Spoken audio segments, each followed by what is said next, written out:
Hi friends, welcome back to my channel all in one Ujwala. ముందుగా మన videos కనుక మీకు నచ్చినట్లయితే మన ఛానల్ని సబ్స్క్రైబ్ చేసుకొని చూడండి.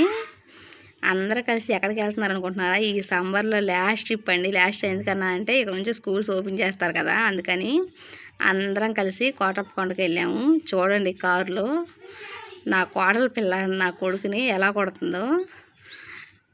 ఫైనల్గా అయితే కోటప్పకొండకి రీచ్ అయిపోయాం. స్టార్టింగ్లో చూడండి ఎలా ఉందో. ఇక్కడ కోటప్పకొండ మీద చుట్టూ చూడటానికి సీనరీ అయితే చాలా బాగుంటుంది. మేము వెళ్ళేసరికి వర్షం పడటానికి వాతావరణం చల్లబడింది. చాలా చక్కగా ఉంది కదండి. చూడండి శివలింగం దగ్గర పైనుంచి కిందకి వ్యూ చూస్తుంటే ఆ వాతావరణానికి అసలు చల్లటి గాలికి అక్కడ ఎంతసేపు కూర్చున్నా ప్రశాంతంగా ఉంటుందండి. మనం ఏ టెంపుల్కి వెళ్ళినా అలాగే అనిపిస్తుంది కదా. మేము వెళ్ళగానే 1 అయిందండి టైం. గుడి క్లోజ్ చేశారంట, అందుకని కొంచెంసేపు బయటే కూర్చున్నాము. మళ్ళీ 3:30కి అలా తెరుస్తారంటే చాలాసేపు బయట కూర్చొని వెయిట్ చేసిన తర్వాత అక్కడ వ్యూ పాయింట్స్ అంతా చూస్తూ పిల్లల్ని అటు ఇటు తిప్పామండి. కొంచెంసేపటి తర్వాత గుడి ఓపెన్ చేశారు. గుడి ఓపెన్ చేయగానే లోపలికి వెళ్తున్నాం.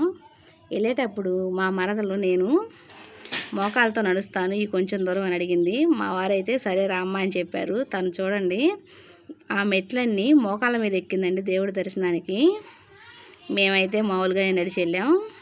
తను మాత్రం మోకాలతోటి ఆ మెట్ల వరకు ఎక్కింది. ఫైనల్గా దర్శనం అయిపోయి బయటకు వచ్చేసాం. అయితే చూడండి చుట్టుపక్కల వాతావరణం ఎంత పచ్చదనంతో చల్లటి గాలితోటి చాలా ప్రశాంతంగా ఉంది.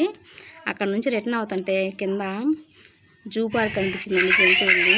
సరే వెళ్ళాం కదా అని చెప్పి ఎలాగో మొత్తం తిరిగాము అక్కడ ప్లేస్లన్నీ. అక్కడ పక్షులన్నీ చాలా చక్కగా ఉన్నాయి. నెమళ్ళు, అలాగే పావురాళ్ళు, రామచిలుకలు ఇక్కడ మ్యాక్సిమం చాలా వరకు ఉన్నాయండి. అవన్నీ చూసాము. కానీ ఎండకు తిరగటం కొంచెం కష్టం కదా.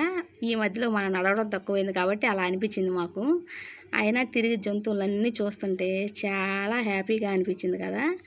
ఇక్కడ కుందేళ్ళండి, మా ఊళ్ళో అయితే చాలాసేపు ఆడారు అక్కడ. తర్వాత నల్లకోడి, ఆ కోడిని నేను ఎప్పుడు చూడలేదు, ఫస్ట్ టైం అయితే చూశాను.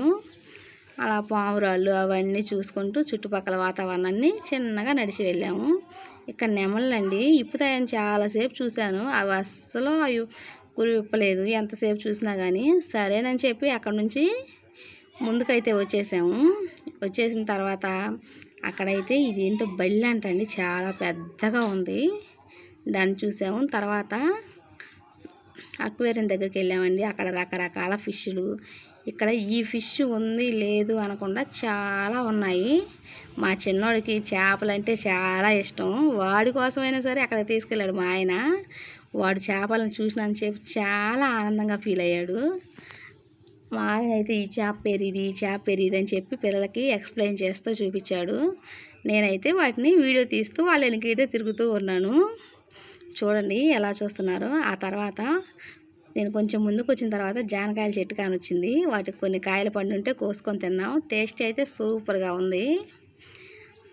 అలా తిరిగి తీసుకొని వస్తుంటే మళ్ళీ నేను ఊరుకుంటాను నెమల దగ్గరకు వచ్చానండి.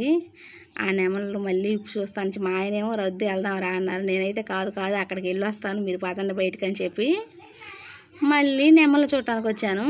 కానీ ఈసారి కూడా అవి ఇప్పలేదండి ఎంతసేపు చూసినా కానీ. చూడండి మళ్ళీ కొంచెం ముందుకు వచ్చేసరికి రామచిలుక అవన్నీ ఉన్నాయి. ఈ కోడి కూడా భలే ఉంది కదా. ఇవన్నీ చూడటం చాలా హ్యాపీగా ఉంటుంది పిల్లలతో వెళ్ళి. ఆ నెమలు చూడండి మళ్ళీ వచ్చాను కదా, మా వాళ్ళందరూ వెళ్ళిపోయారు. నేను ఒక్కదాన్ని చూశాను. ఎంతసేపు ఉన్నా అవి ఇప్పలేదు. అందుకని పక్కనే పిల్లలది పార్క్ ఉంటే ఆ పార్క్ దగ్గరికి వెళ్ళాము. చూడండి మా తమ్ముళ్ళు ఇద్దరు పోటాపోటీగా ఊగుతున్నారు ఉయ్యాల. తర్వాత మా మరదల పిల్లని తీసుకొని జారుడు బల్ల ఎక్కి జారింది. తర్వాత నేను పిల్లల్ని అన్నీ ఎక్కించి తిప్పాను. ఇక్కడ చాలా హ్యాపీగా ఉంది. ఇక్కడ పిల్లలు చాలాసేపు ఆడుకున్నారండి. మీరు ఎప్పుడన్నా వెళ్తే ఇవన్నీ విజిట్ చేసిరండి. వాళ్ళు చూడండి ఉయ్యాల పోటాపోటీ మీద ఊగుతున్నారు. తర్వాత మా అమ్మ కూడా ఎక్కింది. తర్వాత మా తమ్ముళ్ళు ఇద్దరు, మా చిన్నోడు, మా మరదలు చూడండి ఎలా ఆడుకున్నారో. ఇంతటితో ఇంటికి